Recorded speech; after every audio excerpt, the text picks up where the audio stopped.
তোমরা শুনতে পাচ্ছ সবাই? জি স্যার।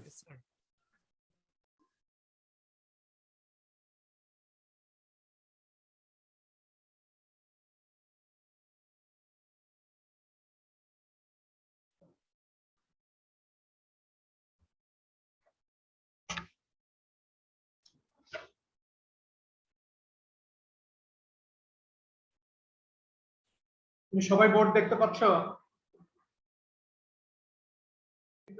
জি স্যার, দেখুন। তো ঠিক আছে, সময় হয়ে গেছে, আমরা শুরু করছি। আমরা পাউলি স্পিন সাসেপ্টিবিলিটি নিয়ে কথা বলছিলাম। Paoli spin susceptibility.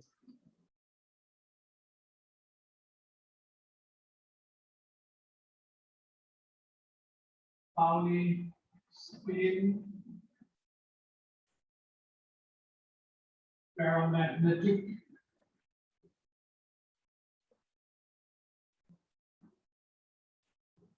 সাসেপ্টিবিলিটি।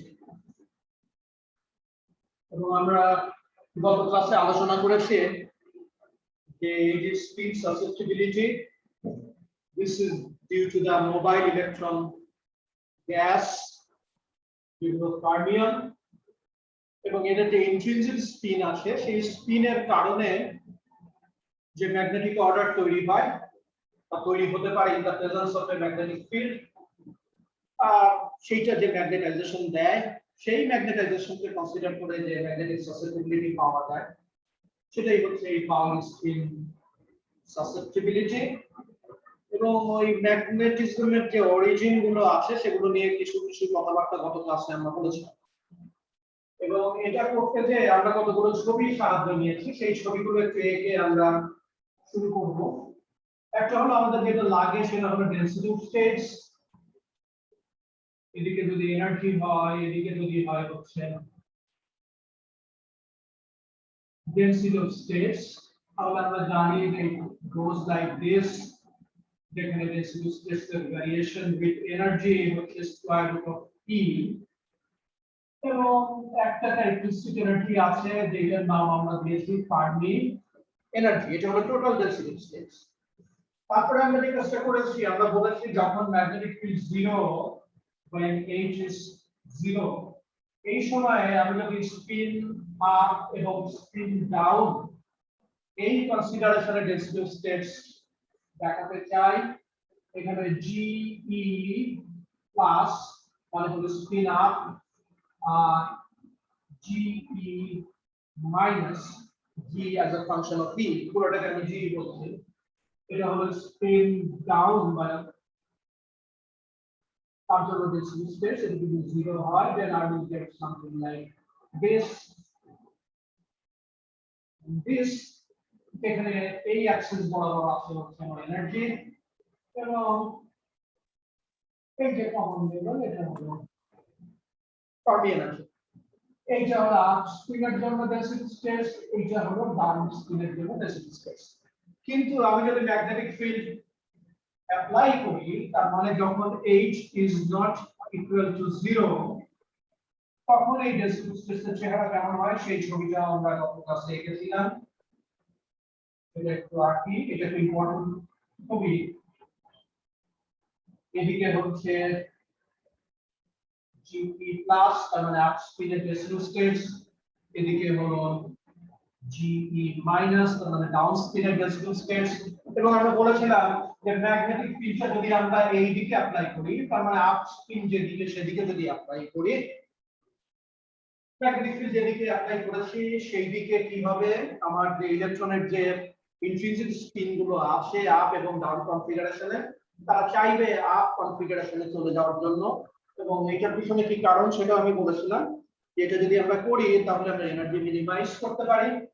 তাহলে যদি H পরিমাণ ফিল্ড অ্যাপ্লাই করা হয়, তাহলে এনার্জিতে যে শিফটটা হয় সেটা আমরা জানি, এনার্জি শিফটের পরিমাণ হলো মিউ বি H, এটা হলো shift in energy, shift in energy due to the application of the magnetic field. তাহলে এইটা যদি আমার ফার্মি এনার্জি হয়, এটা হচ্ছে আমার ফার্মি এনার্জি। আপ স্পিনে যারা ছিল তাদের এনার্জি কিছুটা কমে গেছে এবং যেটুকু কমেছে সেটুকুই হচ্ছে মিউ বি এইচ। আর ডাউন স্পিনে যারা ছিল তাদের এনার্জি কিছুটা বেড়েছে, তার কারণ তারা অ্যাপ্লাই ফিল্ডের সাথে অ্যান্টি প্যারালাল। আমার ছবিটা ভালো আঁকা হয়নি।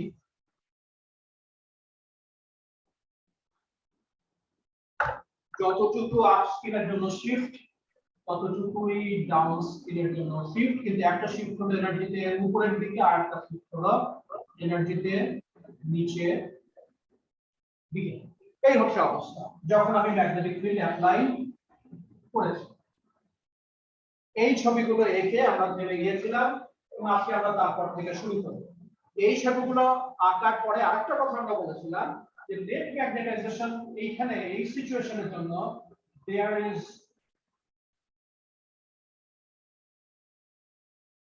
No net magnetization. তার মানে এই সিচুয়েশনের জন্য m ইকুয়ালস 0, যেখানে m হলো ম্যাগনেটাইজেশন, কিন্তু এই সিচুয়েশনের জন্য এখন আর m is not equal to 0। এখন আমার একটা নেট ম্যাগনেটাইজেশন পাওয়া যাবে, তার কারণ আপ স্পিন নিয়ে ইলেকট্রন থাকার সংখ্যাটা এখন বেড়ে গেছে, তার তুলনায় ডাউন স্পিন নিয়ে ইলেকট্রন থাকার যে সংখ্যা সেই সংখ্যার তুলনায় এখন আপ স্পিন নিয়ে বেশি বেশি ইলেকট্রন আছে। কাজে আপ এবং ডাউন একটা আরেকটাকে যে ক্যান্সেল করছিল when there was no magnetic field, সেই ক্যান্সেলেশনটা এখন আর ঘটছে না এবং যার ফলে m is not equal to 0 এবং এই m এর ভ্যালু হচ্ছে আমরা লিখেছিলাম একটা মাইনাস চিহ্ন দিয়ে n প্লাস n মাইনাস, যেখানে n প্লাস হচ্ছে আপ স্পিন নিয়ে ইলেকট্রনের সংখ্যা এবং n মাইনাস হচ্ছে ডাউন স্পিন নিয়ে ইলেকট্রনের সংখ্যা। আর মিউ বি হচ্ছে প্রত্যেকটা ইলেকট্রন যেই ম্যাগনেটিক মোমেন্ট ক্যারি করে তার ম্যাগনিটিউড। তাহলে এই পর্যন্ত আমরা করেছিলাম, তোমাদের মনে থাকার কথা। এরপর থেকে আজকে আমরা শুরু করতে যাচ্ছি।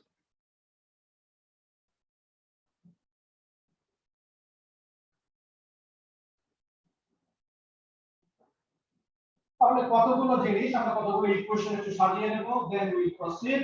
প্রথম কথা হচ্ছে এই ইকুয়েশন গুলো একটু লিখি একটার পর একটা। m হচ্ছে minus mu B n plus minus n minus when h equals 0, তার মানে যখন তুমি কোনো ম্যাগনেটিক ফিল্ড অ্যাপ্লাই করোনি তখন n প্লাস সমান হচ্ছে n মাইনাস এবং ফলশ্রুতিতে m equals 0।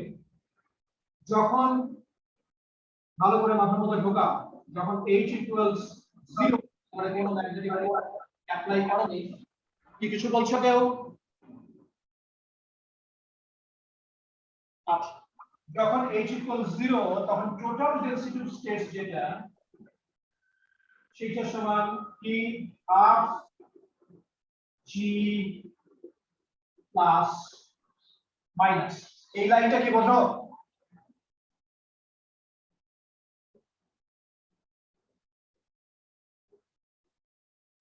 তিন নম্বর ইকুয়েশনটা বুঝতে পারছো কি?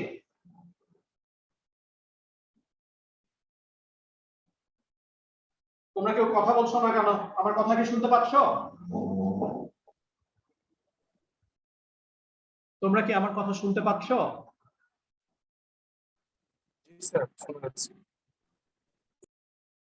আচ্ছা, এই 3 নম্বর ইকুয়েশন কি বুঝতে পারছো?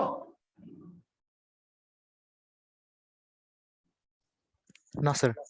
কেন কি বুঝতে পারছো না? 3 নম্বর ইকুয়েশন কি বলছে যে total density of states up spin নিয়ে যে ডেনসিটি অফ স্টেটস, তার মানে ডাউন স্পিন নিউ।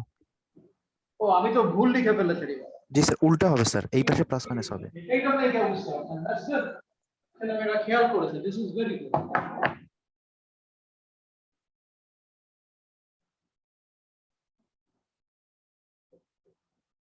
এইবার কি বুঝতে পারছো? জি স্যার। খুব ভালো, তোমাদের খেয়াল করেছো। তাহলে এই হচ্ছে অবস্থা যখন h is equal to 0. যখন H is not equal to 0, তার মানে in the presence of an applied field, এই শর্ত আর থাকবে না, এবং যে ঘটনাটা ঘটে গেছে এটা হচ্ছে when H is not equal to 0, এখন একটু খেয়াল করো, G plus E, G plus eta কি, half G E minus mu B H, এবং G minus E হচ্ছে half G E plus mu B H। এটা হলো 4 নম্বর ইকুয়েশন। এইটা দেখে একটু ধরতে পেরেছো কিনা? জি স্যার। তার কারণ হচ্ছে তুমি যখন ম্যাগনেটিক ফিল্ড অ্যাপ্লাই করেছো তখন এই যে ই স্টেট গুলো ছিল সেগুলো কি হয়েছে, নিচের দিকে মিউ বি এইচ পরিমাণ কমে গেছে। কাজে এখন আর ই তে আগের স্টেপে চলবে না, এখন তোমাকে দেখতে হবে ই মাইনাস,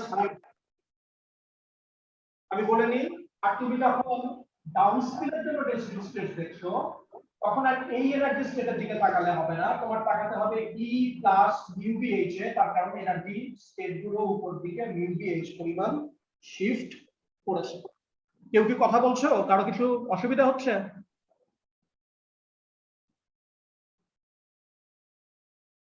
শোনো, কোনো কিছু তোমাদের প্রশ্ন থাকলে তোমরা পরিষ্কার গলায় একটু জোরে আমাকে প্রশ্নটা করবে, আর কোনো প্রশ্ন না থাকলে যতক্ষণ প্রশ্ন তোমাদের না থাকবে ততক্ষণ তোমরা তোমাদের মাইক্রোফোন মিউট করে রাখবে। সহজ কথা। স্যার, হ্যাঁ বলো। স্যার যখন ডাউন স্পিন হচ্ছে তখন মিউ বি এইচ পরিমাণ এনার্জি কমে যাচ্ছে না বেড়ে যাচ্ছে স্যার, এটা কনফিউশন আছে। আবার বলো, তোমার প্রশ্ন আবার করো। স্যার যখন আমরা ডাউন স্পিন কনসিডার করছি, যখন তুমি ডাউন স্পিন কনসিডার করছো তখন অ্যাপ্লাইড ফিল্ডের সাথে তোমার স্পিনের ডিরেকশনটা কেমন, প্যারালাল না anti parallel? Sir anti parallel. হ্যাঁ, তুমি অ্যান্টি প্যারালাল কনফিগারেশনে যদি থাকতে চাও তাহলে তোমার এনার্জি বেড়ে যায় না কমে যায়? স্যার বেড়ে যাবে। এনার্জি বেড়ে যায়। তাহলে আগে যে স্টেটটাকে তুমি ই দিয়ে লিখেছো এখন সেই স্টেটটার অবস্থাটা কেমন হবে? স্যার বেড়ে যাবে, তার প্লাস হয়ে যাবে। হ্যাঁ, E plus mu B H এ তোমাকে ওই স্টেটটা এখন খুঁজে পেতে হবে, তাই না? জি স্যার। ঠিক সেই জি স্যার, বুঝতে পারছি। সেই স্পিরিটে এটা লেখা। তাহলে এই যে 4 নম্বর ইকুয়েশন, এই 4 নম্বর ইকুয়েশন আমাদের খুব ইম্পর্টেন্ট। এই 4 নম্বর ইকুয়েশন দিয়ে আমাদের টার্গেটটা কি বলতো? আমি গত ক্লাসে বলেছিলাম আমাদের টার্গেট হলো n প্লাস এবং n মাইনাস বের করা। n প্লাস এবং n মাইনাস যদি আমি বের করতে পারি তাহলে এই দুটোর পার্থক্যকে যদি আমি মিউ বি দিয়ে গুণ করি, ইনফ্যাক্ট মাইনাস মিউ বি দিয়ে যদি গুণ করি, তাহলে আমার কি বেরিয়ে যাবে? আমার ম্যাগনেটাইজেশন বেরিয়ে। আর সেই ম্যাগনেটাইজেশন n, এটাকে যদি আমি h দিয়ে ভাগ করি তাহলে কি বেরিয়ে যাবে? আমার পাউলি স্পিন সাসেপ্টিবিলিটি অথবা পাউলি প্যারাম্যাগনেটিক সাসেপ্টিবিলিটি বেরিয়ে যাবে। আমি সেই কাজটা করতে পারছি। তো সেই কাজ যদি আমি করতে চাই তাহলে এখন আমার কোথায় যেতে হবে? ইউজিং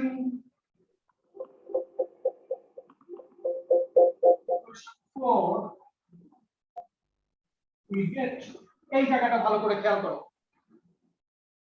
আমি বড় উপরে গুলো মুছে দিই, আমি এই কোশ্চেনটা লিখতে হবে।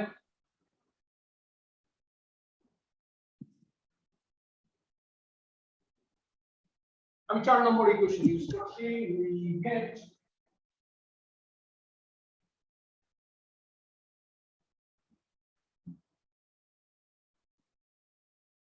n প্লাস মাইনাস, আমি একই সাথে ইকুয়েশন লিখব,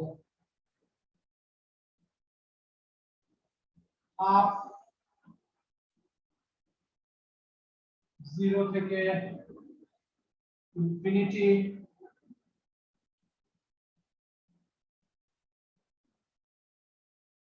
g প্লাস মাইনাস e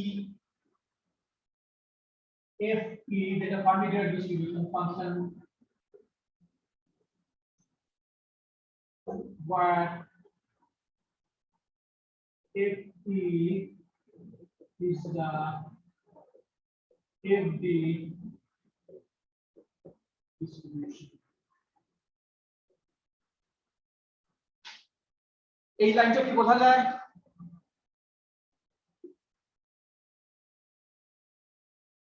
বোঝা যাওয়া উচিত এই লাইন খুব, জি স্যার, বোঝা যাচ্ছে। এই লাইন বোঝা যাওয়া উচিত। তারপর তুমি ডেন্সিটি স্টেটসের সাথে ডিস্ট্রিবিউশন ফাংশন দিয়ে গুণ করে সেটাকে যদি ইন্টিগ্রেট করো তাহলে ফার্মিয়নের সংখ্যা পাওয়া যায়। ফার্মিয়নের সংখ্যা পাওয়ার বুদ্ধি হচ্ছে এইটা। এখন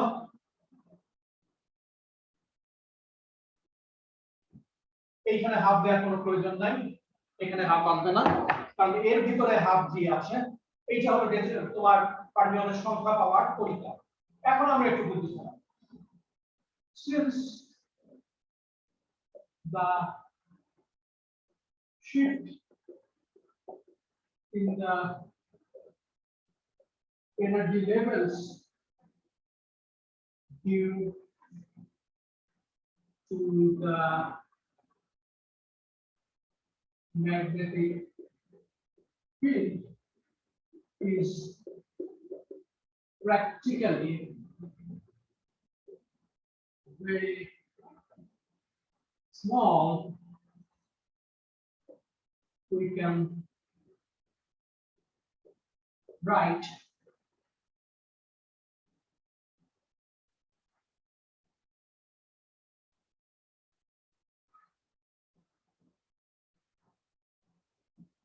খেয়াল করবেন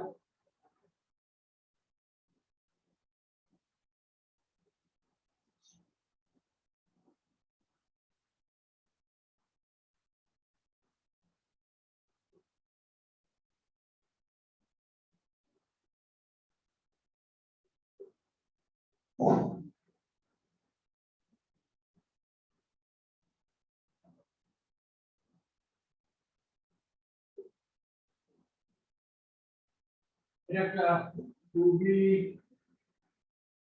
গুরুত্বপূর্ণ সম্পর্ক।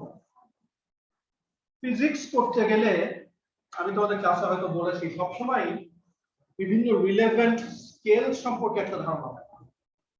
আমি ম্যাগনেটিক ফিল্ড অ্যাপ্লাই করলাম এবং এই ম্যাগনেটিক ফিল্ডের অ্যাপ্লিকেশনের ফলে আপ এবং ডাউন স্পিনের যে ডেন্সিটি স্টেটস সেখানে একটা ভ্যারিয়েশন তৈরি হলো, এবং এই ভ্যারিয়েশন তৈরি হওয়ার পিছনে কারণটা কি? কারণ হচ্ছে যে ম্যাগনেটিক ফিল্ড অ্যাপ্লাই করার ফলে এনার্জি লেভেলগুলোতে একটা শিফট হচ্ছে। আপ স্পিনের এনার্জি লেভেল একটু নিচের দিকে নেমে গেছে, ডাউন স্পিনের এনার্জি লেভেল একটু উপর দিকে চলে গেছে। এখন এই যে লেভেলে শিফট হয়েছে, যে শিফটের ম্যাগনিটিউড হচ্ছে মিউ বি এইচ, এই এনার্জিটা কেমন? তোমাদের কারো আইডিয়া আছে এনার্জিটা কেমন? আইডিয়া নেই, কিন্তু আমার লেখা থেকে বুঝতে পারছো যে এই শিফটটা খুবই খুবই small shift. Magnetic field apply করে এনার্জি লেভেলে যে শিফটটুকু করা যায় সেইটার ম্যাগনিটিউড ওই সমস্ত ফার্মিয়নদের ম্যাগনেটিক ফিল্ড অ্যাপ্লাই করার আগে যে এনার্জি ছিল তার তুলনায় অতি অতি ক্ষুদ্র। তাহলে যে জিনিসটা মাথায় রাখা উচিত, আমি যে ছবিটা এঁকেছি in the presence of magnetic field density states এ, সেই ছবিটাতে আমি যে শিফটটা দেখিয়েছি সেইটা হাইলি এক্সাজারেটেড, অনেক বড় করে দেখিয়েছি। In fact practically magnetic field apply করার ফলে একটা অর্ডিনারি ফার্মি সিস্টেমে ফার্মি গ্যাসের যে আমরা যে মেটালগুলোর যে ফ্রি ইলেকট্রনগুলোর কথা কনসিডার করি সেখানে যে এনার্জি শিফট হয় সেটা বোর্ডে ছবি এঁকে দেখানো সম্ভব না। কথাটা বোঝা গেল? বোর্ডে আমি এতই অল্প শিফট হয় উপরে এবং নিচে, যেটা আমি চাইলে বোর্ডে ছবি এঁকে দেখাতে পারবো। তার মানে শিফটটা হয় খুবই অল্প। একদম মানে রাফ ক্যালকুলেশনের জন্য আমরা বলতে পারি যে একটা অর্ডিনারি ফার্মি গ্যাসে আমি যদি 1 টেসলা ম্যাগনেটিক ফিল্ড অ্যাপ্লাই করি, 1 টেসলা সমান কত ওয়েট স্টেট কে জানে? কারো জানা আছে? 10 to the power 4। হ্যাঁ, 10 to the power 4। আর পৃথিবীর যে ম্যাগনেটিক ফিল্ড সেটার ম্যাগনিটিউড কেমন?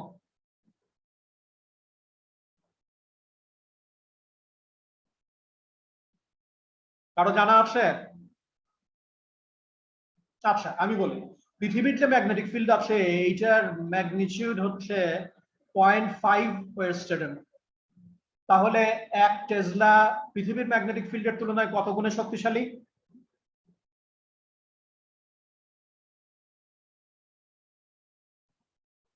চুপ, মাথার মধ্যে অঙ্ক আর হচ্ছে না। 20,000 গুণ বেশি শক্তিশালী।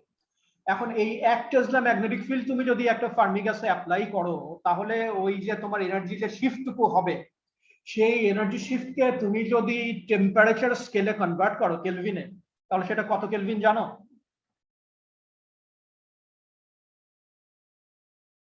না স্যার।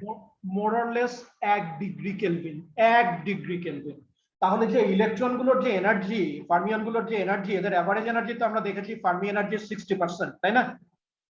তাহলে এদের অ্যাভারেজ এনার্জি হলো ফার্মি এনার্জি 60%। তার মানে 1 ইলেকট্রন ভোল্ট যদি ফার্মি এনার্জি হয়, তাহলে এদের অ্যাভারেজ এনার্জির equivalent temperature almost 10,000 degree kelvin. তাহলে 10,000 ডিগ্রি কেলভিন যাদের এনার্জি, তাদের এনার্জি তুমি কতটুকু শিফট করছো ম্যাগনেটিক ফিল্ড অ্যাপ্লাই করে? 1 কেলভিন স্যার। 1 কেলভিন শিফট করছে। কাজে ডিফারেন্সিয়ালের ভিতরে আমি যে কোনো সময় জিনিসটাকে নিয়ে যেতে পারি, এবং এখানে ঠিক সেই কাজটাই করা হচ্ছে। দেখো, এইটা হচ্ছে আপ এবং ডাউন স্পিনের ডেন্সিটি স্টেটস, যেটা টোটাল ডেন্সিটি স্টেটসের সাথে এইভাবে সম্পর্কিত। এখানে একটা জিনিস খেয়াল করার আছে, দেখো আপ স্পিনের জন্য এখানে কোন চিহ্ন এসছে? মাইনাস আসছে স্যার। আপের জন্য মাইনাস চিহ্ন এসছে, কারণ প্লাস হলে এনার্জি কমে যায়, আর মাইনাসের জন্য কোন চিহ্ন এসছে? প্লাস। প্লাস চিহ্ন এসছে। জিনিসটা কি সবাই ধরতে পেরেছো? জি স্যার। আচ্ছা, তাহলে তাই যদি হয়, আর এইটা হলো এনার্জিতে শিফট, এটার নাম যদি আমি দিই ডিই, এবং এটা যদি খুব ছোট হয়, তাহলে এইটাকে কি এইভাবে লেখা যায় না, যেখানে জি ড্যাশ ই হলো energy derivative of the density states. আমার কোন ছাত্র এই জিনিসটা বোঝে আর কোন ছাত্র বোঝে না, আমি জানতে চাই।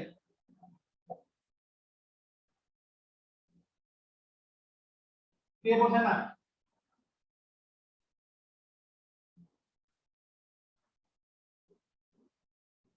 স্যার আমি বুঝি না স্যার।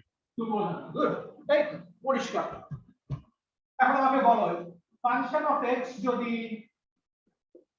y হয়, তাহলে function of x plus dx বলি, কি হবে? y হবে স্যার। হবে হচ্ছে y প্লাস dy dx। এটাকে dx না করে ডেল্টা x লিখলেই ভালো হবে, যদি খুবই ছোট হয়। এরকম দেখা যাবে কখনো? জি স্যার। এইটা আর এইটার মধ্যে কি বিন্দু মাত্র পার্থক্য আছে?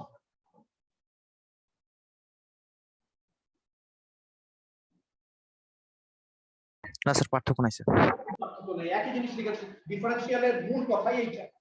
যেহেতু এইটা খুবই ছোট, আমি কিন্তু এটাকে টাইলার সিরিজ এক্সপেনশন করতে পারতাম, কিন্তু higher power of mu B H আমার নেওয়ার কোনো প্রয়োজন নাই, তার কারণ mu B multiplied by H is very very small.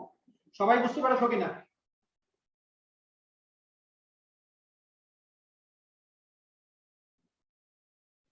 G sir, বুঝতে পারছি। আচ্ছা, বুঝতে পারলে খুব ভালো। এটা কোন সময় ঘটে? when delta x is very small। এইখানে ডেল্টা এক্স এর জায়গায় কি আছে? এই যে মিউ বি এইচ, এটাকে ডি না করে ডেল্টা ই লিখলে আরো ভালো। তো ঠিক আছে, এই হলো ঘটনা। তাহলে তাই যদি হয়, এখন এই এক্সপ্রেশনটাকে যদি আমি এই n প্লাস মাইনাসের নিয়ে যাই, তাহলে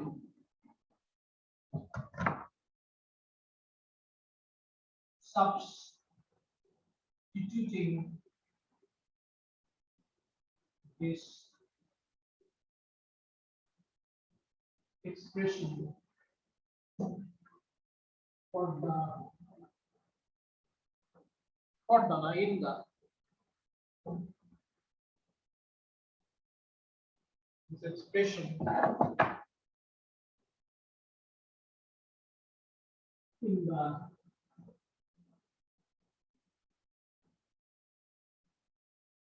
expression for n plus minus, we obtain, যেটা আমরা obtain করব, we were right। মজার জিনিস, you try to do it. এখন হাফ নিয়ে আনবো, এখানে একটা হাফ আছে,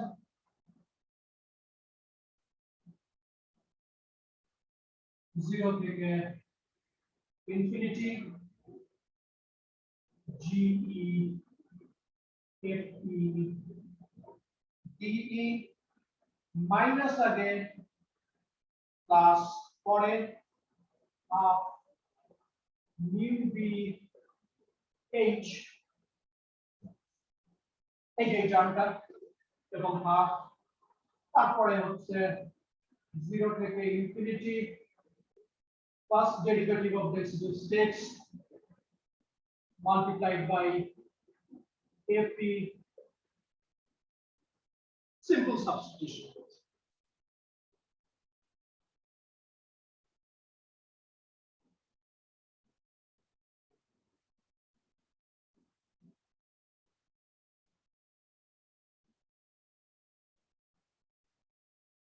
তাহলে বুঝতেই পারছো এই এক্সপ্রেশন থেকে n পাসের জন্য পাওয়া যাবে এইটা মাইনাস দিস টার্ম, n মাইনাসের জন্য পাওয়া যাবে এইটা plus this term.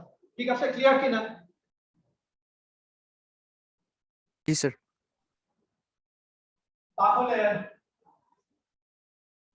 using equation 1 and এটা একটা নাম্বার দেয়া যায়, এটা কত নম্বর ইকুয়েশন হবে? 6 বোধহয়। Using equation 1 and 6 এটা করবে, আমি সব কিছু করে দিচ্ছি। এটা করবে মানে কি, 1 এর ভিতরে কি ছিল? ইউ রিকল 1 এর ভিতরে ছিল হচ্ছে n equals minus mu b, n plus minus n minus, এটা ছিল ইকুয়েশন 1 এ। তাহলে n প্লাস এর জন্য এক্সপ্রেশনটা এখান থেকে লিখবো, সেটা থেকে বাদ দিব হলো n মাইনাস এর জন্য এক্সপ্রেশন। বুঝতেই পারছো এই টার্মটা পুরোপুরি বাদ পড়ে যাবে, কারণ এটা n প্লাস এর মধ্যেও আছে, এটা n মাইনাস এর মধ্যেও আছে। এই টার্মটা থাকবে, প্রথমে মাইনাস দিয়ে টার্ম থাকবে, সেটাকে আবার এই প্লাস টার্মটাকে মাইনাস করতে হবে, আমি একটা হাফ আছে এর সাথে মিউ বি দিয়ে গুণ করতে হবে, তখন আমি m এর জন্য এক্সপ্রেশন পেয়ে যাব। do it, এবং করলে যেটা পাবে সেটা হলো m equals, দেখো এখানে একটা মাইনাস মিউ বি আছে, এখানে একটা মিউ বি আছে, তারপরে আগেরটা মাইনাস, তারপর একটা মাইনাস, প্লাসটা মাইনাস হয়ে যাবে যখন বিয়োগ করবে, সব মিলে প্লাস টার্মে চলে আসবে। তাহলে এখানে থাকবে হলো মিউ বি স্কয়ার এইচ, আর দুটোতেই হাফ আছে, হাফ হবে একটা সম্পূর্ণ কোয়ান্টিটি পাবে, এবং থাকবে হচ্ছে 0 থেকে infinity first derivative of residual states Fermi-Dirac distribution function multiplied by, এইটা হচ্ছে ম্যাগনেটাইজেশনের জন্য এক্সপ্রেশন। এখন আমরা যেটা করব, ইন্টিগ্রেটিং, এটাও নিজে করবেন, মজার জিনিস, the above equation by parts we get by parts কি করে ইন্টিগ্রেট করতে হয় তোমরা জানো। কেন বাই পার্টস করতে হবে? কারণ আমার দুটো এনার্জি ফাংশন আছে, একটা ফাংশন হচ্ছে এইটা, একটা ফাংশন হচ্ছে এইটা, কাজে আমাকে I have to integrate it by parts in the limit 0 to infinity. এবং তুমি যদি এই ইন্টিগ্রেশনটা করো,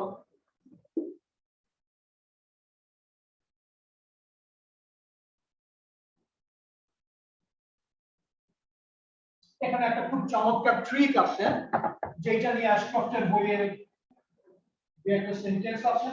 আমি চাই যে এই ইন্টিগ্রেশনটা করতে যে আগেই তোমরা অ্যাশক্রফটের বইয়ে চলে যাও না, বাই পার্টস যখন ইন্টিগ্রেট করবে তখন in this particular limit from 0 to infinity দেখবে যে একটা মজার ঘটনা ঘটে।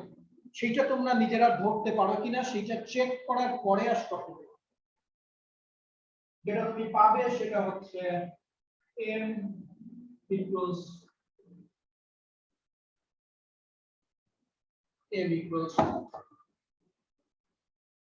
mu b square h ইন্টিগ্রেশনের এই চার্টটুকু দিকে যাবে এবং এখানে আমরা বাউনের বৃদ্ধি ঘটাবো।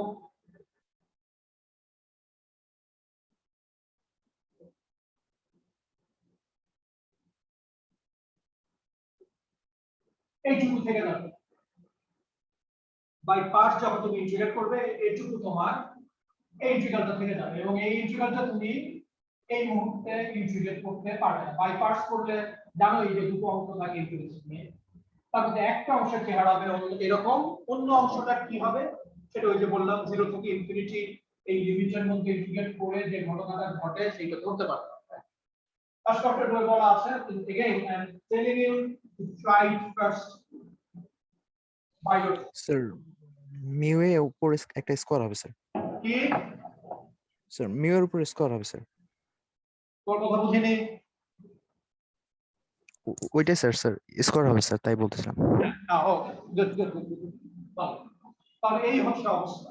এখন কিন্তু আমি স্টার্ট, কারণ এখানে যদি ফার্মিডিয়ার ডিস্ট্রিবিউশন ফাংশন বসিয়ে সেটা যদি এনার্জি ডেরিভেটিভ করি, তোমরা জানো ফার্মিডিয়ার ডিস্ট্রিবিউশনের চেহারা হলো 1 over ex p e minus ex over abt plus 1। এইটা যদি আমি ডেরিভেটিভ নিই তাহলে যে টার্মটা আসবে সব মিলে বেসিক স্টেশনের জন্য আমি জানি যে কি ধরনের এক্সপ্রেশন ওই যে তোমার স্কয়ার রুট অফ e এগুলো তোমাদের আমি বলে দিয়েছি, সেগুলো যদি এখানে বসাইতে চাই তাহলে দেখো এটাকে আর আমি ঠিক মতো ইন্টিগ্রেট করতে পারছি। এখন আমি একটা বুদ্ধি নেব। লেট আস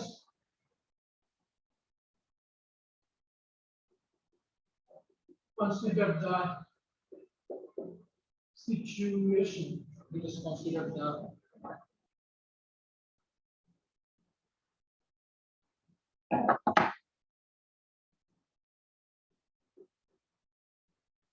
situation when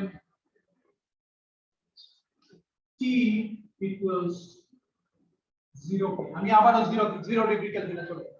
আমি যদি 0 ডিগ্রি কেলভিনে চলে যাই তাহলে আমার একটা মস্ত বড় সুবিধা আছে। 0 ডিগ্রি কেলভিনে চলে যাওয়ার মস্ত বড় সুবিধাটা কি? প্রথম সুবিধা হচ্ছে আমার আর ইন্টিগ্রেশন 0 থেকে ইনফিনিটি পর্যন্ত করার প্রয়োজন নাই, তার কারণ ফার্মি লেভেলের উপরে যে আর আমার কোনো ইলেকট্রন খোঁজার প্রয়োজন পড়ে।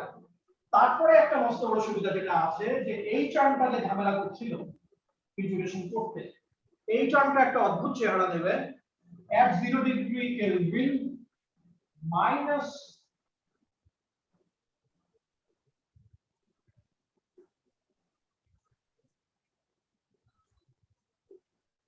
ঠিক না? এটা বোঝা যায় না স্যার। কিছু তোমাদের মনে ধরে থাকে না। 0 ডিগ্রি কেলভিনে ফার্মিডিয়ার ডিস্ট্রিবিউশন ফাংশনের চেহারা কেমন?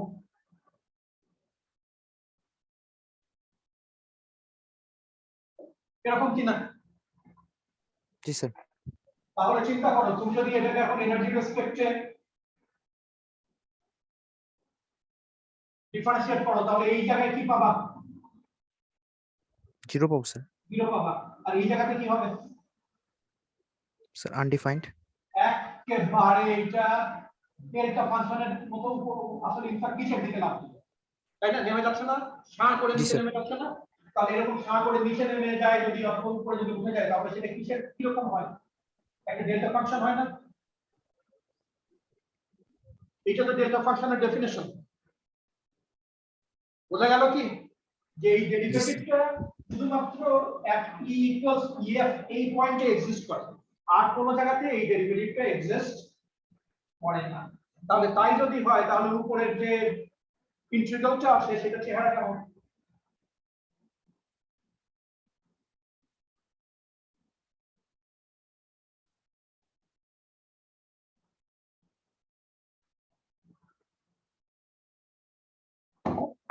Considering these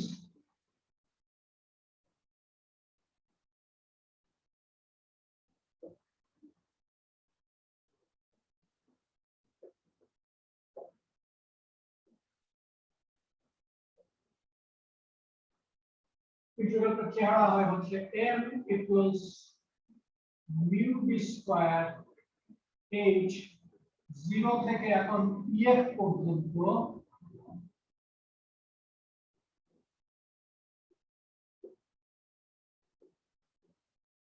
বলো এই ইন্টিগ্রেশনের রেজাল্ট কি হবে? ডেল্টা ফাংশন তো দেখেছো নাকি? কি হবে এটার result?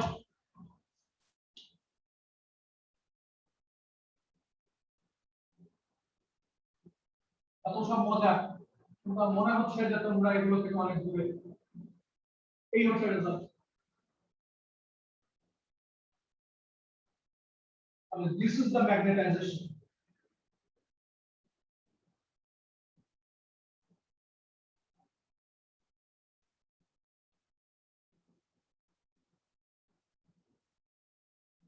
Consequently, the Pauli spin susceptibility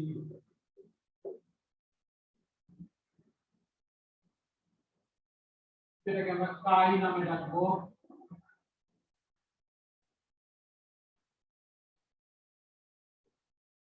তুমি জানো সংজ্ঞা হলো n/h which equals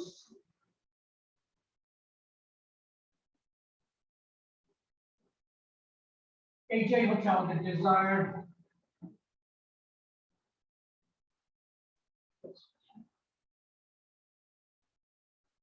সাত নম্বর ইকুয়েশন কে বোঝনি বা কেন বোঝনি সেটা আমাকে একটু বোঝানো।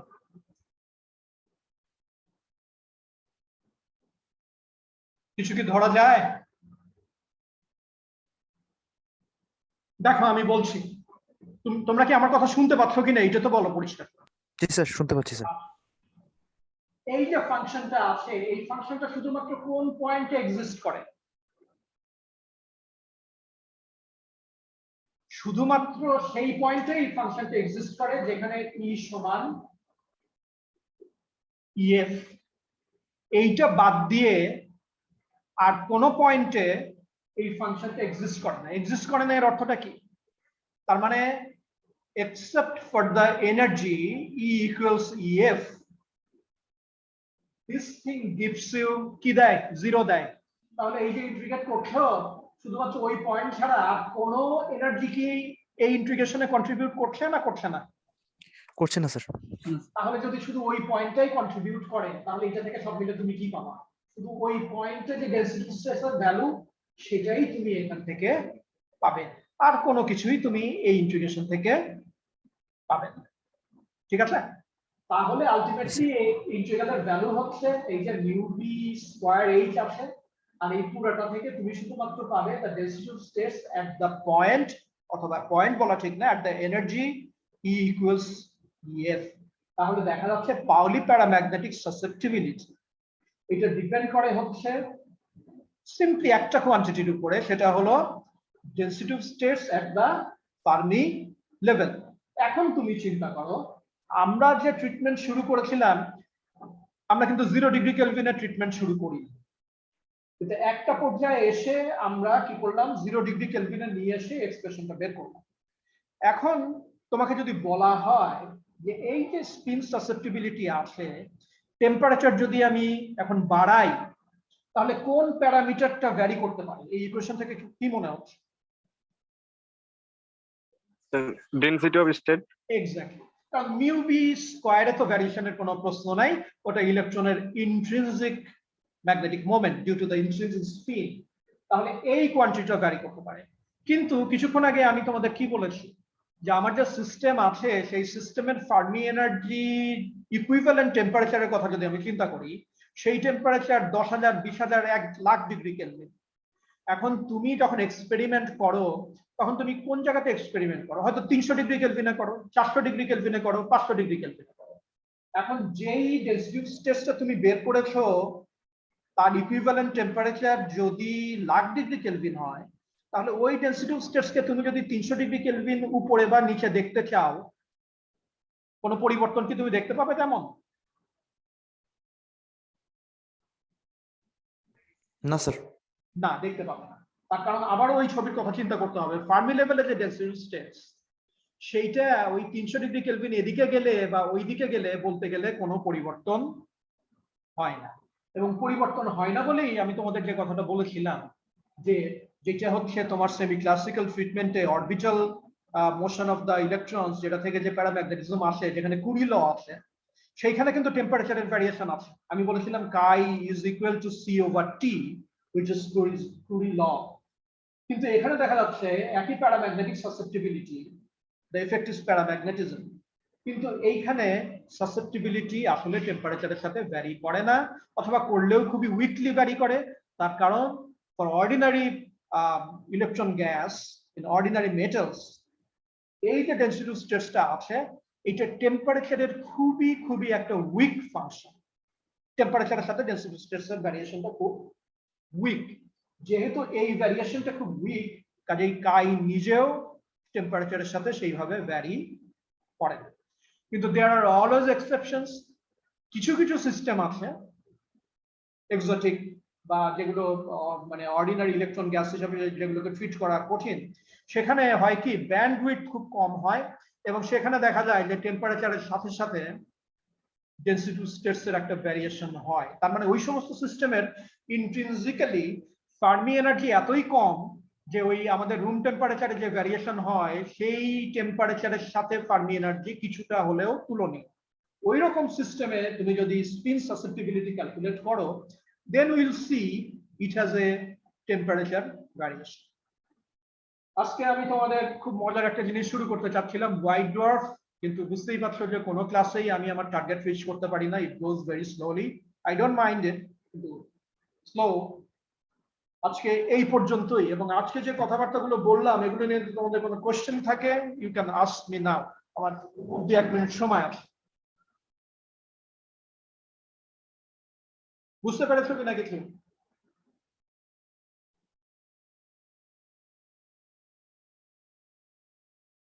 বোঝা যাচ্ছে কিছু?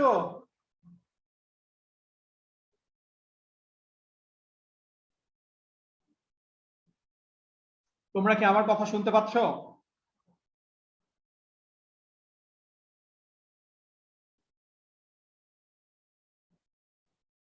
তোমরা কি কথা শুনতে স্যার। পাচ্ছ?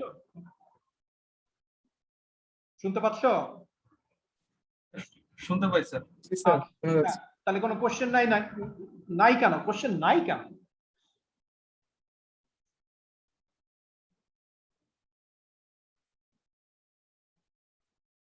কোনো কোশ্চেন নাই, ঠিক আছে।